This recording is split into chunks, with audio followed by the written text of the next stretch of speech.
Hello, and Hey. welcome to a sick episode of It's gonna be A radical. Friend of Mine. What's up, haters? I'm Matt. I'm Ben. Always And hanging this ten. isn't this is sick not only because we are gonna kill it and we're gonna really do a dope episode. hmm I'm also sick. I have a cold. Sick, Sick, dude. sick, man. So, That's awesome. I'm keeping that in. What's going on, Ben? What's going on in your life? You'll be very No, relieved. Ben, tell me, what's this really amazing event that's been going on in your life? Has there been anything in particular? Yeah, it was just happened? before you so rudely cut me off. I was about to say you'll be relieved to hear I actually have something to talk about. Oh my god, I thought you were gonna say you're not gonna be surprised because I have fuck all. No, I decided to, an 8-episode streak of having nothing to talk about. Has it been 8? It might have just been all 21. Yeah, probably. Except for the weird car. Oh, yeah, right. The bobsled classic. The bobsled car, that's about it. That's about it. Well, I'm coming at you. Yeah? I want to talk Coming about at me with what? advent calendars. Oh, okay, yeah, good start. What about him? That's all I got. Just man, what? No. What do you think of them? What do you think? Got any thoughts? I Anything you want to had share? them as a kid and I thought that they were really cool. Yeah. There's something about that kind of delayed gratification, where it's like every single day you're gonna get something. We gotta wait till the next day, or you could be a shit and just open all of the days up. Yes. No. See, you've hit on the crux of what I wanted to talk about. Yes. Is that I do not possess the willpower to limit myself to my one prescribed chocolate per day. There's a certain irony, I think, that comes with it, where as a child, funny enough, I have the patience for that. Mm-hmm. But as an adult now, I can't do that. I look at it. I was thinking about that as I was talking about it. I was like, but what if I had it now? And Exactly. buddy, I'm gonna punch a hole through that fucking thing. I'm just gonna get a fistful of candy, shove it all down my gullet. Oh yeah, it's the best. Opening those little doors. Oh yeah, but no, I'm just breaking it open. Oh, you just go right in. I'm doing a B&E.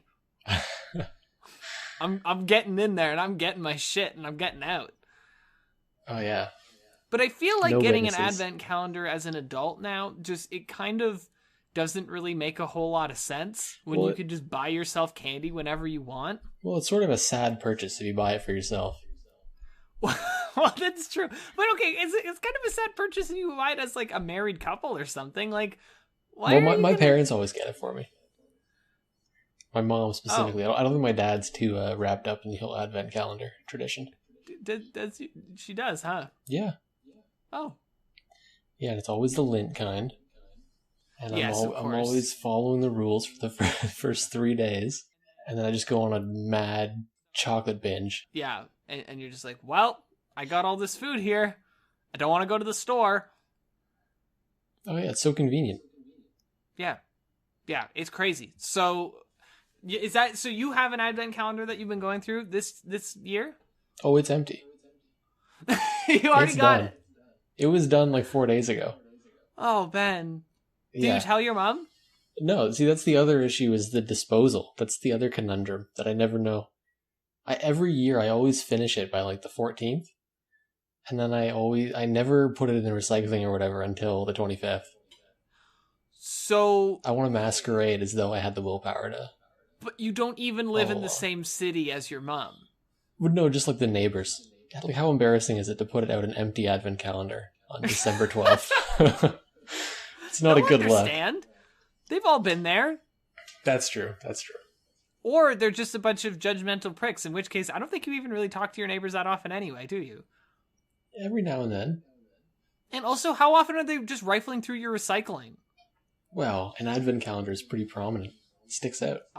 I mean, that's true. So what you got to do, I mean, there's the strategy of burying your unwanted, it's the same with garbage, same with recycling. We've all been there in certain circumstances.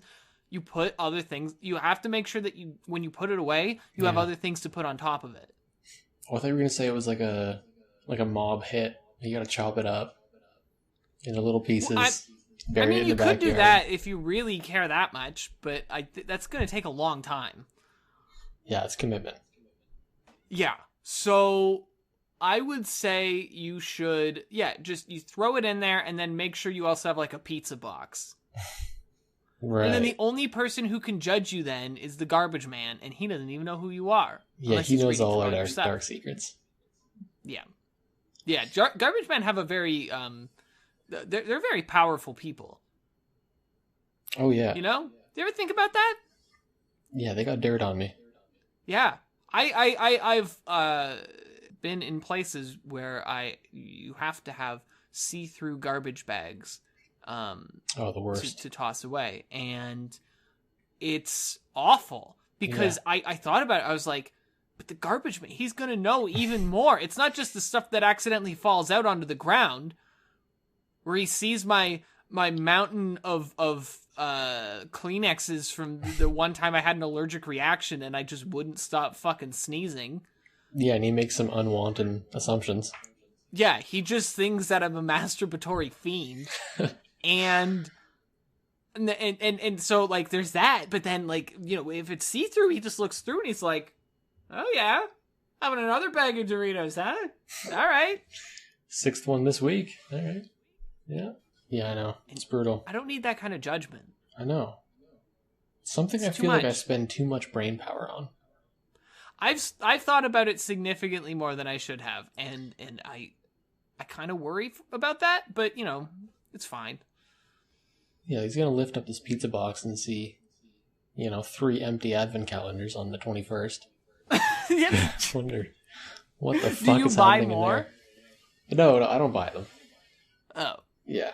Just throughout the day. Yeah, just throughout the course of action. You just sort of accrue advent all calendars. Of the other people that also have their moms buy them advent calendars. Yeah, I'm just going on a chocolate rampage. Dude, I don't think I've had an advent calendar since I was like 8 or 9 years old. I know, yeah, it's typically a child's item. Yeah. I kind of wish I wasn't burdened by it every year. You could tell her to stop. I do. Oh. She refuses. And then she does. Oh. It's a tradition. She's just being sweet. It's true. But that's a weird thing. Yeah. Just constantly just burdening you with advent calendars. I mean, it's food, but at the same time, there's like... It's barely food. There's that pressure. Do you do it? Like, do your parents come to your place? Ever? Occasionally, yep. Yeah. So there's the chance that they're going to come in and they're going to see it and it's already going to be empty and they're going to be like, oh no. No, I would hide it. I would put it away. Yeah. Sorry, it's in for maintenance. Yeah, exactly. Yeah, I had to take it to the shop. Yeah. Busted a door. Yeah, busted a door. So the advent calendar has been lodged into my door. So we have to get both of them out. It's going to take at least until the end of Christmas. Yeah, and then I'll just have a backlog of like 12 chocolates to burn through. Hell yeah. So, well, that was our fantastic intro on advent calendars. Hope you enjoyed it. We're on to a good start here. Benjamin. Yeah. Now, we have this recurring segment on our show where we go through questions that we find on Stack Exchange and we answer them. And by recurring segment, I mean that's literally the show. That is the crux of the show, allegedly. That is all we do, other than ramble. Yeah. So, Benjamin. Did you want to do it? What do you think? I want to do it. Oh, right now? Hold on. Just hold on for a second. You don't have one more scrumptious thought about advent calendars? Just hold on. Hold on. I'm holding. Just give me a sec. Holding for Matt. Yep. Give me a moment. Okay.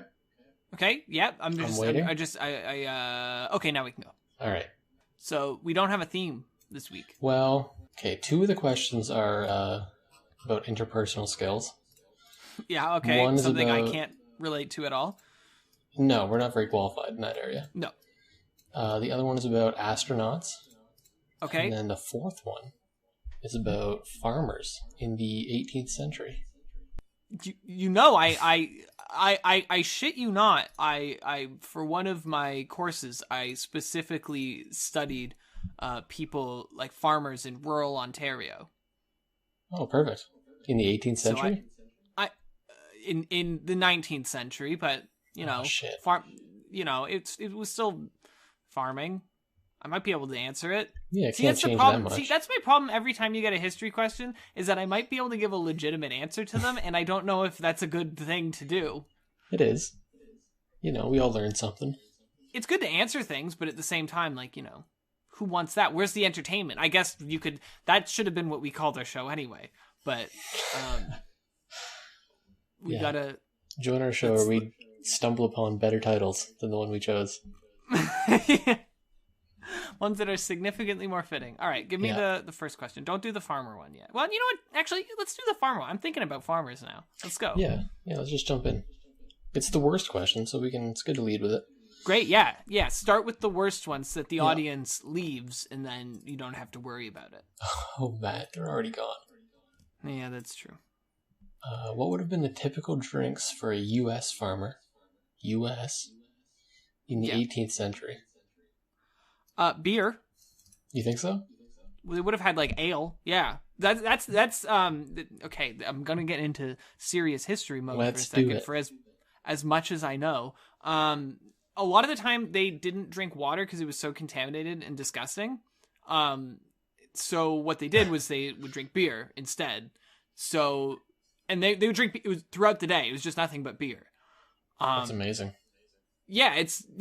So they would drink it because it wouldn't be as like dirty because it had to go through a whole like distillation process. You had to so brew they it and heat would, it. And that good well, stuff. and like in combination with like the alcohol and stuff that's in it, like it would be a little tough for all those bad germs and stuff and dirt and whatnot to live in. So instead of like pumping out from a well or something, or using the bucket, I guess is how they did it. I don't know. I didn't study wells, so I can't tell you about that. But they where you get the water and it would just be there's a ton of dirt in it. It was disgusting. Okay. They would and so that's one of the reasons that the Prohibition movement was so popular was because, among other things, is that people would just drink throughout the day. It was just nothing but drinking. Because everyone just had a light buzz on all the time. Or more. It sounds like a modern utopia.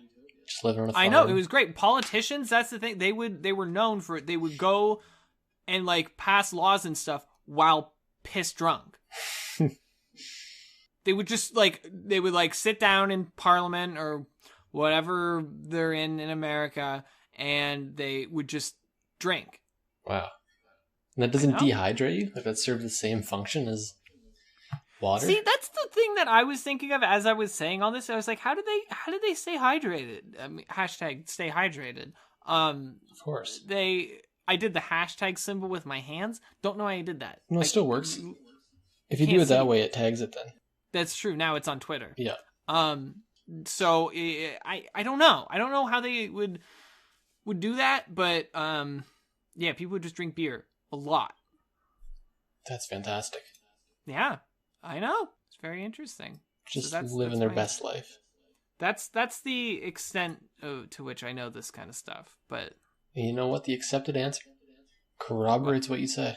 Yeah, alcohol. Yeah, they're saying wine, cider, beer. Yeah, whiskey. Yeah, rum, I mean whatever their choice was, but yeah. Other liquors, other assorted liquors. Yeah, I feel like the question was probably more directed towards alcohol, but like, right, instead of just liquids in general. Yeah, but they would. They would obviously still drink some water, but yeah, there you go. Fantastic. All right, next question. Let's get a funny one. We've established that farmers had a fantastic time. Oh yeah, they're just late crushing 18th century. Yeah. Let's do the astronaut question. How do astronauts brew tea on the ISS? My thought would be that they don't. You gotta have your tea though. I feel like that seems like a really bad idea. Yeah. Like having Hot like a hot liquid's probably liquid that not can float ideal. towards you. Yeah. That seems like what if it opens up? I mean, I know they usually drink out of like packets, like Kool-Aid jammers, but They're just slamming the jammers all day. oh yeah, it's funny relation to what we were talking about before. Just like how farmers in the 18th century drank a lot of alcohol, the astronauts in the ISS nothing but jammers. For no real reason, they're just big fans. They're just really big fans They just of Kool-Aid love those jammers. jammers. Just pop that straw in. You got that blue flavor. Yeah, the red juice. The red juice. That I'm not calling it cherry or whatever it was. It's just red juice. No, naming it after a real life fruit is disingenuous. You know, I didn't have a whole lot of Kool-Aid jammers as a kid. I mean, I had a pretty good amount, all things considered, but we didn't really get them that often. It was usually other kids sharing them. Yeah, same here. Yeah, our family never bought the jammers. Yeah, but it was a weird thing. I don't know if you had this in public school too. But there's a lot of sharing of food going around. See, we didn't so much have sharing as a barter system. Oh, yeah, of course. Yeah. Like, you wouldn't get things like Timmy wasn't just passing out jammers out of his good out of the goodwill of his heart. Didn't open up his coat and have all the jammers in there. Yeah, he didn't run like a Ponzi scheme and steal them from his home and bring them in. Right. You had to trade Timmy something. You had to give Timmy something for the jammer. But there was a lot of exchange going on, and I don't know. It was this weird environment. Anyway, tea. No, I think we had something far better than tea. I don't think we should leave the jammer talk. Okay, what do you want to say about Kool-Aid jammers, Benjamin? Let's talk more about the middle school economy. The fucking middle gig school? economy. I wasn't in middle school. All right, school. Primary school. Primary school. The economy. Yeah. What was one jammer worth in your school? Like, what would you have to trade to get a jammer? I mean, usually it's just like another drink or something, but like... Oh, yeah? I don't know. It was weird because there was always the kids, because they would always come with pretty much the same lunch every day. Right. I was the kid that came in with the Dunkaroos. Oh, you had the Dunkaroos? Okay. I was the Dunkaroos kid. Dude, you get me that rainbow Dunkaroo, I'm going ham on it. That's all I need. Yeah, no mercy. Oh yeah, and then at the very end, you just put your finger in there, take out all the rest, and just fucking... Oh. That's a good moment. Yeah. Or if you're being really brave, you just have like a little bit of the frosting on each bite, and then you just get a huge fucking log of Dunkaroo frosting. Just fucking... Oh, yeah. Shove that whole thing down your gullet. So good. So good. So there was always the kids who had different things. So then sometimes, if you're feeling a little bit more adventurous, you'd be like, hey, what's that? They'd be like, well, I got a can of the peaches and cherries and stuff. And I go, yeah. Okay. I got oatmeal to go, bars. You want that? And they're like, yeah, all right. They were just gonna say oatmeal. It's like, what kid's bringing in oatmeal? Dude, oatmeal to go. They're granola bars, and the cinnamon roll oatmeal to go is fucking delicious. I still get them whenever I can. I know. I thought you meant like a thermos of oatmeal. Some people would, I think, come in with oatmeal, but I could be wrong. Just picturing a 74-year-old. No, it's like the packets that come with the dinosaur eggs. Okay. I'm with you. And I would, so it was like, Timmy would have the, kids, their names haven't changed since the 50s. So Timmy would come in with the can of peaches and cherries, and then Billy would come in with the, he'd have the jammers. He's got the jammers, yeah. He'd have the jammers, and he had, like the little bag of Sun Chips or something, and you're just like, that kid's gonna be so big when he gets older, and he already is. You know that it's just gonna balloon out. Oh yeah. Yeah, jammers are not good for your waistline. No, jammers aren't good for your waistline. And I'll tell you what, as someone who is just constantly pounding back jammers, I'm incredibly overweight. Yeah, you're massive. Yeah, I'm enormous. All thanks to jammers. All thanks to jammers. So that's the only thing that I can say, and I feel like I'm, and I guess pun intended, grasping at straws here. All right, so you want to go back to tea? No, get to the next question. I can't say anything about fucking tea on the ISS. I don't know. They fucking get a kettle. They get a space kettle. It's a sphere, and they put it in, and it boils up, and it just bubbles up, and then it explodes into this mound of tea that everyone could just put their faces next to and suckle the tea of tea that is formed, that is undulating as time progresses. This is horrifying. Do you want to know the actual answer? What? I know you're just dying to know. I'm not.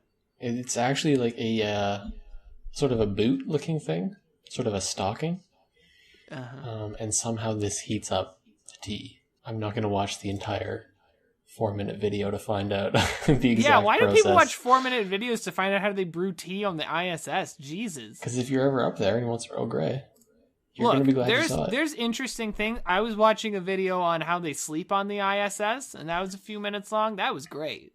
How do they sleep? You got to enlighten us. You can't just drop that. They have pods. That nugget. And then they go in, and then they have their like sleeping bags with holes where their arms are, and then they just float. It's not like a cryo sleep situation in Alien? No, they don't enter. No, they don't enter cryo sleep. Unfortunately. Wow, when you said pods, that's what I pictured.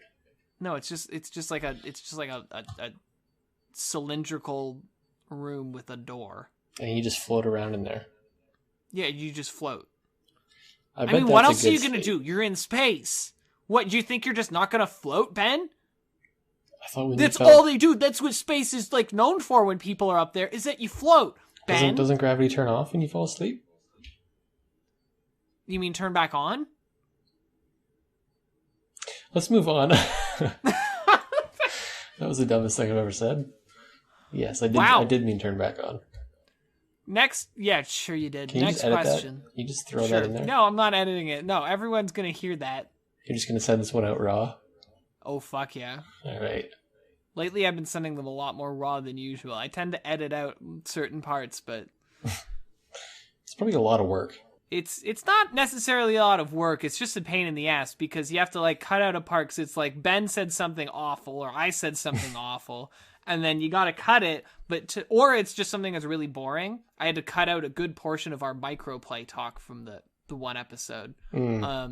Yes. And I had it's cutting it and then getting it to the point where you cut it and then what was before and after still makes sense. It's still a coherent sentence.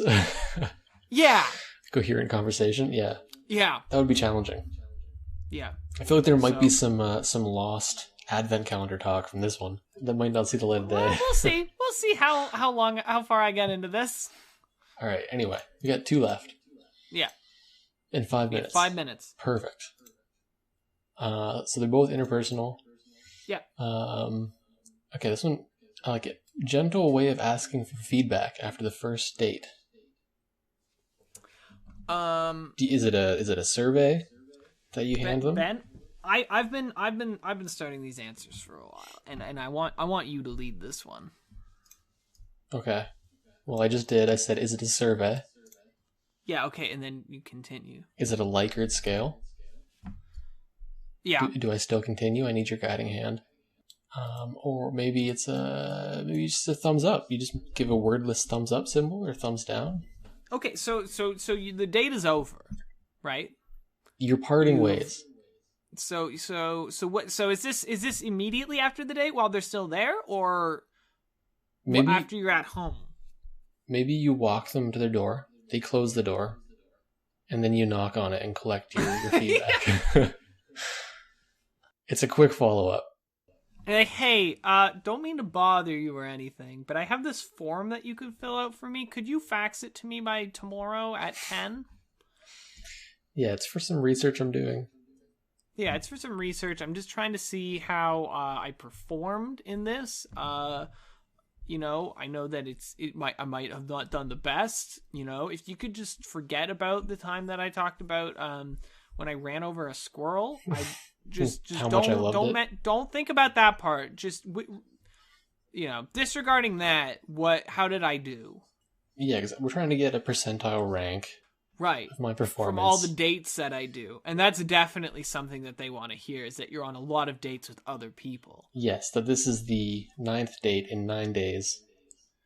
Yeah. And you're going to And you make took a a day bar off. graph. So what day did you have 2 dates on? Oh, shit. Maybe it was this one. That's it. Back to back. So You're going to have so much data, though? Oh, my God. So you have a full, like, they fill out a form, or maybe what they have to do is they have to do it in song. So Okay, they get I like that. So you're like, okay, so to the tune of George Michael's Faith, can you sing about how your experience with me was? And you have to put it out on YouTube so I could see it and show it to my friends.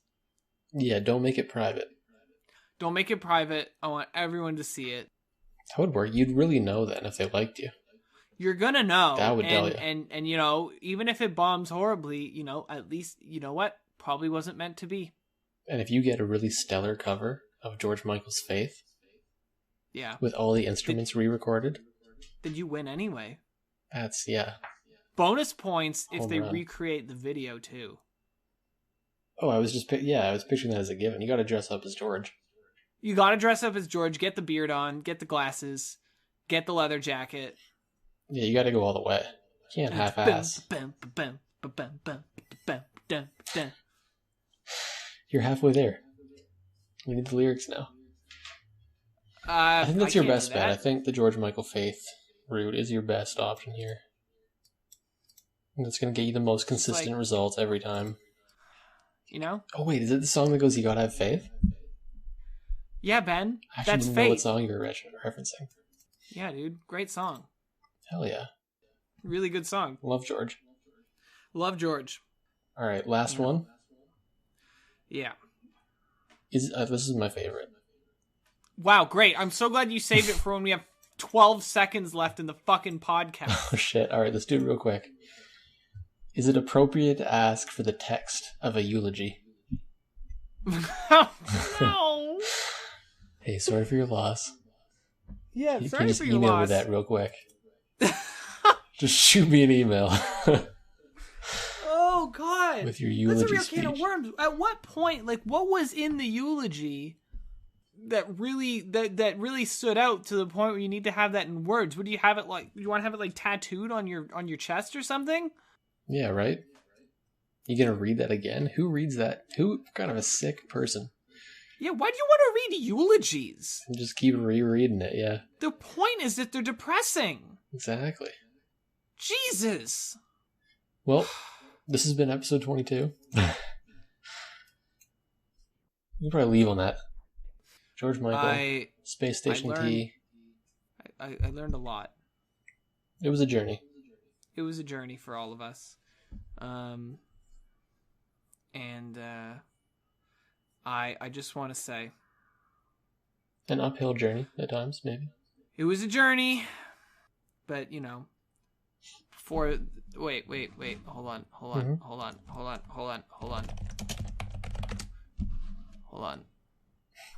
I'm holding. I need some time off that emotion. Time to pick my heart up off the floor. Oh, when that love comes down without devotion. Well, it takes. You're just reading the lyrics of Faith. But I'm showing you the door. What a beautiful song. I'm gonna cut so much of this episode. You could just cut it all. Yeah, it sucks. All right, check us out next week when we, for 30 minutes, sing George Michael's Faith. Just once. In reverse. In reverse, but slowed down to the point where it will fit 30 minutes. We might start a new genre. Yeah. We're doing it. Well, that's all for this week. I'm Matt. I'm Ben. And, Hold for Matt. Did you say it? Okay, bye.